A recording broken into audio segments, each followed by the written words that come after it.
Well, good afternoon. I was hoping some of you would have joined me today. It is Wednesday, July 28th, and this is our week 2 live session. And so I'm going to just share my screen and just review what our objectives were for this week. This week was moving on. Last week was just getting started. So in week 2, we're moving on. We're continuing our grammar assignments, which has a lot to do and a lot of effects on your writing. So specifically, I had you looking at clauses, independent and dependent clauses, sentence structure. One of your first exercises was to identify the sentence type: simple, compound, complex, or compound complex. And also looking at up definitions for your 5 words this week. So I'm going to go through those answers for each of those practice exercises, the vocabulary and the sentence type. And then I'm going to get you started on composing your introductory paragraph for your upcoming argumentative essay. All right. So quick review again, parts of speech. We know that every word falls into one of these 8 categories. We know that every sentence has a subject and a verb, which could consist, which a subject and a verb is what a clause is. Clause is a group of words consisting of a subject and a verb. And then we know that phrases are just groups of words standing together as a unit. Hello, Drew. How are you? Good afternoon. I've already started the recording, so I will make this available to you after. I'd hope you use the chat or feel free to unmute yourself to ask questions as I go through, but I'm just going over or reviewing what this week's objectives were. And so we talked about, or I introduced you to, so just like all words fall into those 8 categories, every single sentence that you write falls into one of these 4 sentence structures. So one of the exercises you had to do was to identify sentences and see if they fell into one of these 4 categories: a simple, a compound, a complex, or a compound complex. So here are your week 2 words: discrepancy, fleeting, spontaneous, antagonize, or incremental. Would you be willing to share any of the definitions for any of these 5 words, or do you just want me to show the answers you or the definitions and parts of speech you came up with, and I can explain any of them if I need to? I can share them. All right.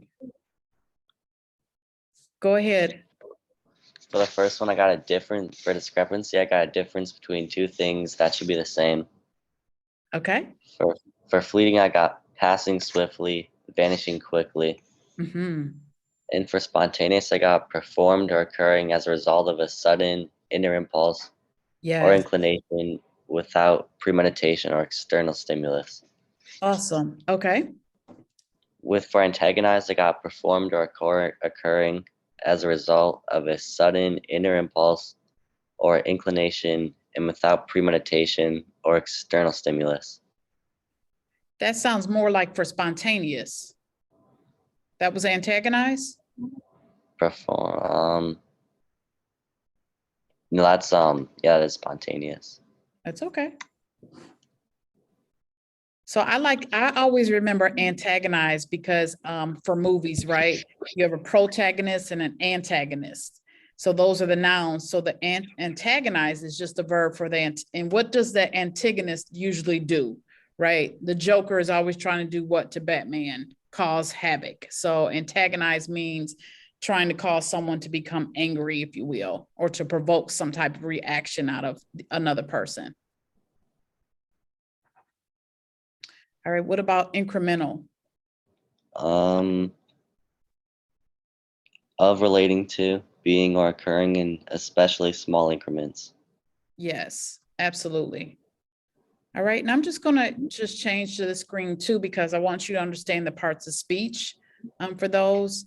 And incremental can be something positive or negative. So, but definitely denoting a change. Antagonize, cause someone to become hostile or angry.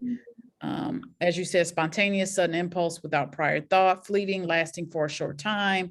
And then discrepancy, a lack of similarity. So thank you so much for sharing those. And as you can see, antagonize would be the verb, and antagonist would be a noun because that's a person who antagonizes. Again, fleeting, so it happened for a fleeting moment. It's an adjective, so it modifies a noun. Discrepancy is a noun. There was a discrepancy in my checking account, if you will. So there was something that was off. It wasn't as similar as another transaction. So these are all great words that you might want to incorporate in the upcoming argumentative essay. And we'll talk more about that in a minute. So let me just stop sharing. I want to pull up the worksheet on, because again, my goal is not to hold you longer than 15, 20 minutes, but I do want to go over the answers to the worksheet on the sentences and yes, sentence structure. So let me share my screen with that. And I'll just go over the answers. And then if there's one you didn't understand why it was, then you can just let me know. But we know that number 1 was a simple sentence. 2 was a complex sentence. 3 was compound.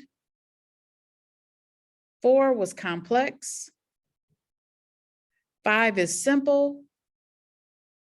6 is compound complex. 7 is complex. 8 is compound complex. Number 9 is complex. Number 10 is compound. 11 compound. 12 is simple. 13 is compound complex. 14 is complex. And 15 is simple. So are there any questions on any of those that you'd like for me to review?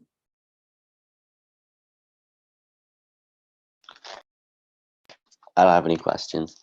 Okay, awesome. Okay. All right. So again, this is just to give you a background to having a variety of sentences when you're writing. So when you are writing a specific composition, you want to have a mix of sentences, and not like you have to just count the number of clauses as you're writing, but as you're reading, it needs to be a good flow, and you can only have a good flow by mixing up the type of sentences that you have. So this is a good thing to refer back to see what a specific sentence looks like. I won't break them down as far as dependent clauses, because that's something you should have reviewed in or on the first page here. So let's dive into the argument essay or the argumentative essay. Same thing, they're synonymous. So as I indicated in Sunday's video, so an argumentative essay is your attempt as a writer to persuade a reader to think or act in a certain way. Because you're writing, then we're going to just refer to this as you are trying to persuade your reader to either take action on your position, or to maybe just adopt your position or defend your position, if you will. So in some situations, or there's a variety of situations that you find yourself requiring good argument skills in college when you're advocating for yourselves with professors, if you have a job, in your everyday life, your conversations with your parents. So an example would be you're arguing for something in your city that needs to be changed. Your goal would be to get people to see your point. You have to convince them of your point of view. You have to not only take a stand, but you also have to give concrete reasons and details for them to either accept your proposal or for them to defend your position, if you will. So you want to not only just say, okay, yes, I believe the town should adopt or institute a new park. So that's naming the subject, but it's not really taking a stand. You stated your position, but why do you believe the town needs a new park? So you have to actually elaborate on your stance and then give the concrete evidence to support your stance. So an argumentative essay just simply means that it has to be something that people have different opinions about. Let me just move around. Sorry about that. So it has to be something that I like to say that it has to be a topic or issue or problem that has two sides, because with the argumentative essay, you, as I described in Sunday's video, you will not only have to take a stand, your personal stance, but you will also need to give credit to the other side of your stance, or the other side of the issue, excuse me. So specifically for this week, we're just going to concentrate on the introductory paragraph. All right, so we're going to break this essay. Instead of writing a full essay, you're just going to write the introductory paragraph. So the introductory paragraph needs to include a brief description of the issue, a clear statement of both sides of the issue, and then an argumentative thesis statement, which is distinctive in that it takes a stand on the issue. So we're going to run through a little practice. I'm going to stop my screen for 1 second, and I'm just going to show you what that's going to look like. And then I'm going to actually give you the topic that you're going to be focusing on. So we are going to we're going to practice with the topic. Pull this back up. I'm going to share 1 second. Okay.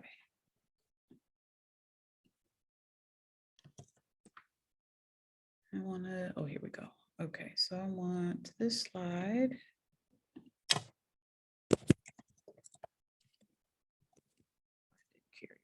Okay.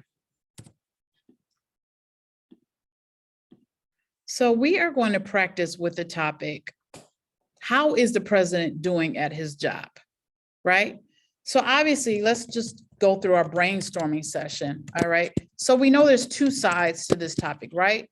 The president is doing a great job, or the president isn't doing very well. All right. So we know those are two sides to this topic. So my stance, all right, and again, there's no wrong answers, all right? It's just a matter of you picking a stance and being able to defend it. So I'm going to say President Biden is doing an effective job trying to restore the nation while also still combating the COVID-19 pandemic. That's my stance, okay? So then my reader knows that this is what I'm going to prove or be giving specific details in my essay, all right? So again, let's remember your introductory paragraph needs a brief description of the issue, a clear statement of both sides, and then my thesis statement. So what I've written here is just my thesis, all right? So I have my thesis statement, and that would be my suggestion. Start with your thesis, and then you can work backwards. So let me just add a new slide real quick. So now this is going to be my introductory paragraph, all right? And again, referring back to here, what's the description of the issue, okay? So I might start this off with society. No, I'm gonna start with, and of course you're going to indent, all right? I'm in PowerPoint or Google Slides right now, so I guess I could indent right here, right? So the United States voted for a new president in November of 2020 during a pandemic. Let's say citizens were very concerned and still distraught over everything that was going on, including being shut down during the shutdown because of the spread of COVID-19. However, there were many issues that arise with the changing of presidents, right, between Trump and Biden. And although, let me, spell check is arose. Thank God for spell check, all right? With the changing of presidential leadership between Trump and Biden. Although many were distraught that Trump lost the election, others were happy with Biden because they felt his leadership would be more effective in resolving the pandemic and other national issues. Again, sorry about my typos. Okay, and then I'm just going to insert my thesis.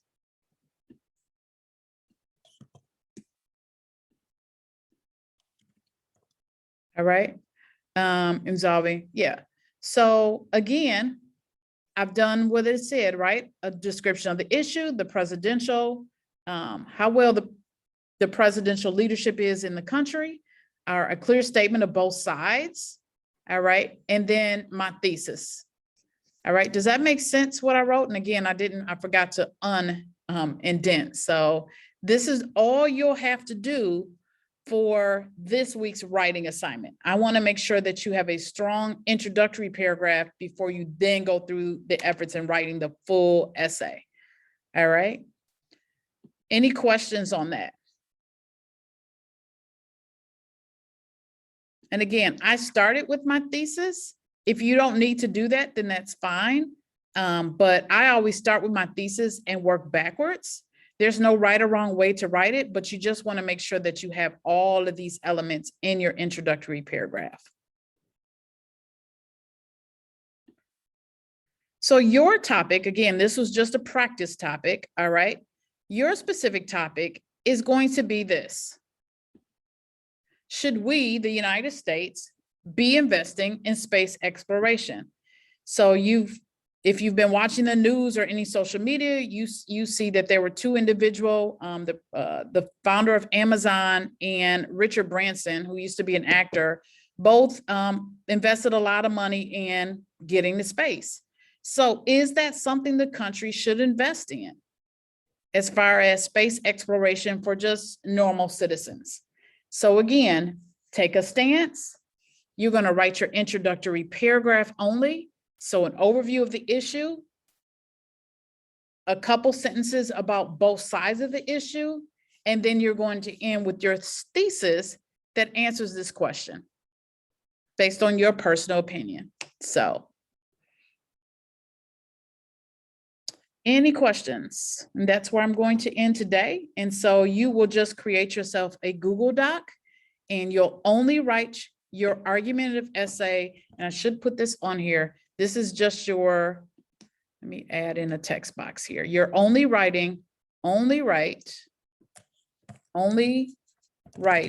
your introductory paragraph, just like I just did in the sample one. Only write your introductory paragraph. All right, and you'll just submit that in the Google Doc. You'll put it in your Google folder. Again, I will go through it. And that's really your task for tomorrow. Unless you want to knock it out today, that's totally up to you. But I've left Thursdays 15 to 20 minutes for writing your introductory paragraph, proofreading it, and submitting it. Friday will be your excerpt from The Outliers by Malcolm Gladwell. And then there will be a Google form for you to write your paragraph, respond to it. All right. So if there aren't any questions, that is our, I forget where my little timer is, but that was about 20 minutes for today.